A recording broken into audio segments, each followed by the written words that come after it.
lumalabas na parang okay lang magnakaw sa Kongreso.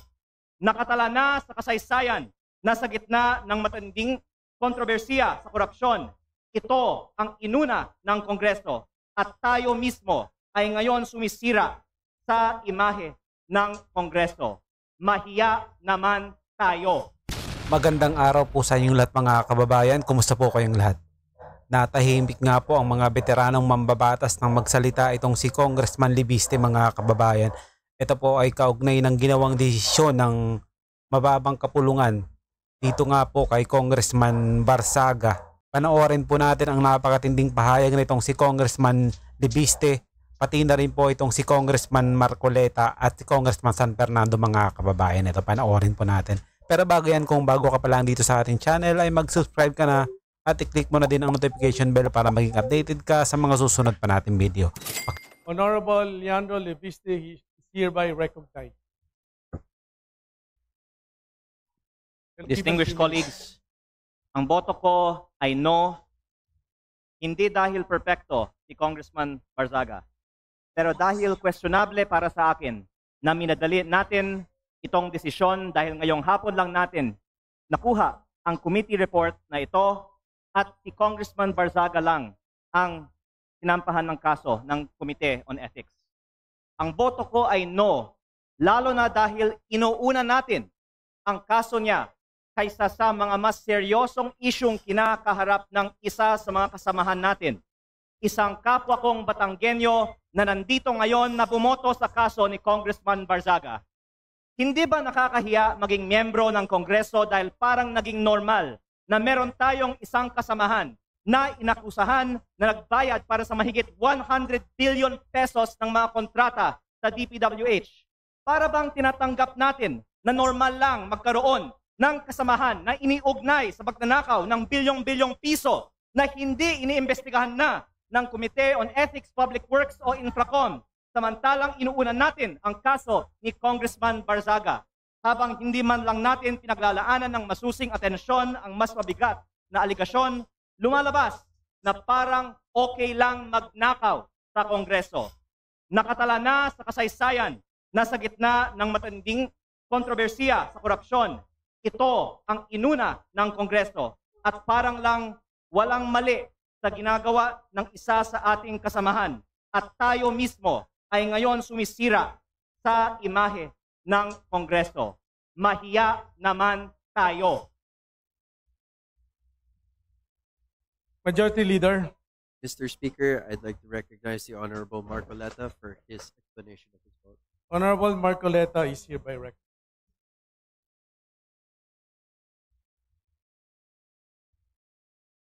Mr. Speaker, distinguished colleagues, isang mapagpalayang hapon po sa ating lahat.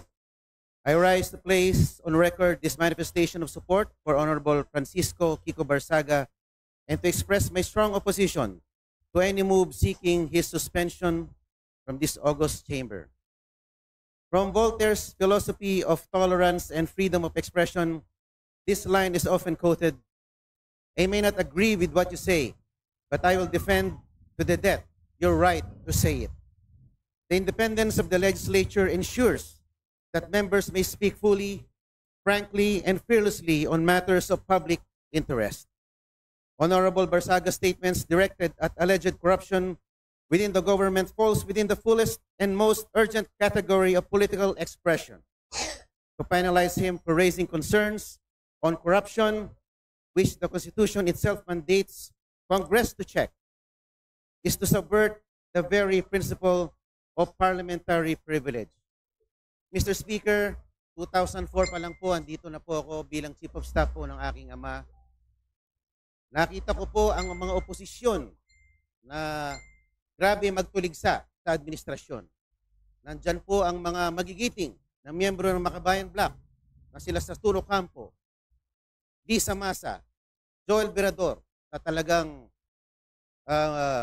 magigiting na mga figura ng oposisyon. Pero hindi naman po sila naharap sa mga ethics case, gano'n man sila kaanghang magsilita laban sa administrasyon. My dear colleagues, Honorable Barzaga is seated in this chamber because the people of Dasmariñas City, Cavite, place their trust in him as affirmed through the ballot. Article 6, Section 6 of the Constitution states that members of this House derive their authority exclusively from the electorate. Ano po ba ang mas mabigat na kasalanan? Ang magmiyaw o ang magnakaw? Ano ba ang mas mabigat na kasalanan? Ang mag-video at mag-selfie at mag-post ng pagkadismaya sa gobyerno, ang isang batang congressman, o ang ginawang sistematikong pagnanakaw sa gobyerno, o at pagsimot sa bilyon-bilyong piso sa kaban ng bayan sa pamamagitan ng mga ghost project. Ang mga posts ni Kong Miao ay mistulang alingaw-ngaw lamang ng saloobin ng nakararaming mga Pilipino. To impose the penalty of suspension is to overturn the sovereign choice of the people. That remedy is reserved only for conduct so reprehensible and destructive of the institution that it overwhelms democratic legitimacy. No such circumstance exists here. Honorable Barsaga's only act was to express his views regarding corruption in government, a matter of public concern central to democratic oversight. Let not the House of Representatives be weaponized against its own members. Thank you very much, Mr. Speaker. Majority Leader. Mr. Speaker, we'd like to recognize the Honorable Congressman Nazal to give his explanation of his vote.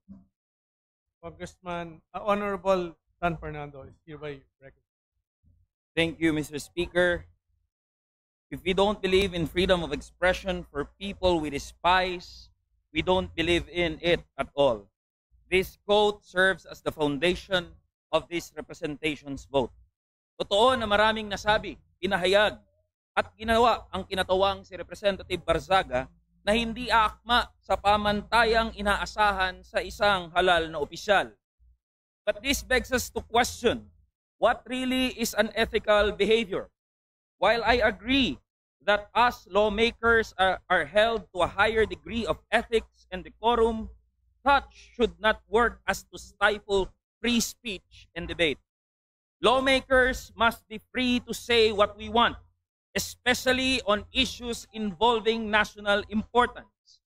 Representative Barsaga's actions and words may not fit the usual mold of a traditional lawmaker, but who decides if the mold or what mold is correct?